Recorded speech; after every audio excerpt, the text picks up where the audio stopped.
Hey, what's going on, guys? The Lang Banger here. I have my last Nationals card tech for you. I'm going to be talking about this bad boy, Maxx. It's actually a really solid card. And the reason being, I've been saying this in the past few videos. People feel like I'm exaggerating a lot, but plant decks are going to be huge at Nationals. And if it's not just plants, it'll be the plant engine in a deck. And they're going to be making Hyper Librarian like no other. So this is where Maxx comes into play. Let's say you're playing against Water Synchro. Let's say they draw.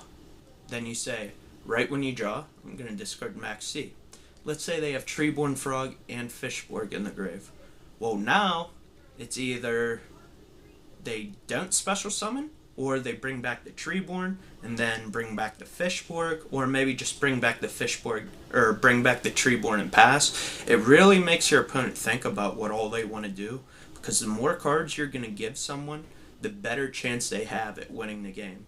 And what I mean by that, maybe let's say I drop the Maxx and then they special summon the Treeborn, and then they bring back the Fishborg, then they synchro in the formula. Well, I'm getting 3 cards off that. 1 off Treeborn, 1 off Fishborg, and 1 off the special summon of Formula Synchron.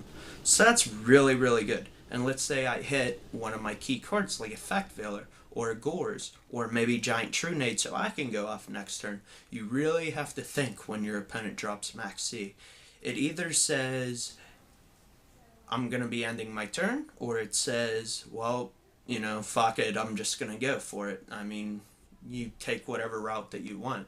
Most times you're just going to stop right when your opponent special summons. Or when your opponent drops a card, I'm sorry. Another good scenario, let's say you're playing against plants. Let's say they have Dandelion in the graveyard, and they summon Debris Dragon. And then they're going to target the Dandelion. Well, I drop the Maxx, then Dandelion gets summoned, so I get a draw off that. Then if they want to synchro summon, that's another draw. And then, when they get the tokens, that's another draw.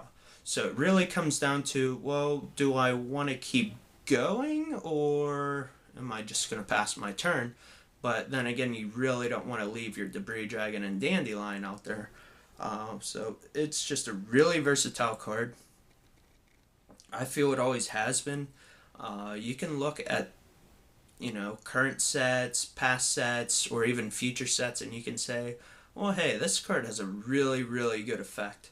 It may not be good right at the moment when it comes out, but you can tell the card has potential in the future. So, yeah, I just wanted to talk about Maxx real quick. I hope you guys enjoyed that review. I feel my scenarios were, you know, pretty decent. I mean, it really does well against any deck. If you're playing against Karakuri and if they just want to go all out or something like that.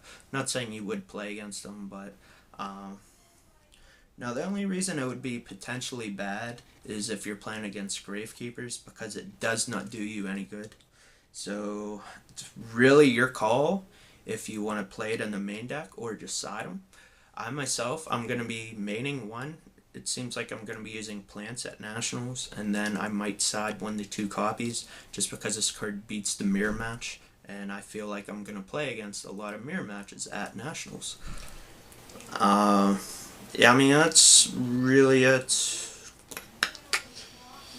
Yeah, I can't think of anything else really, so yeah, hope you guys enjoyed this profile. If you guys are going at Nationals, come up, say hi, leave comments down below if you guys are going.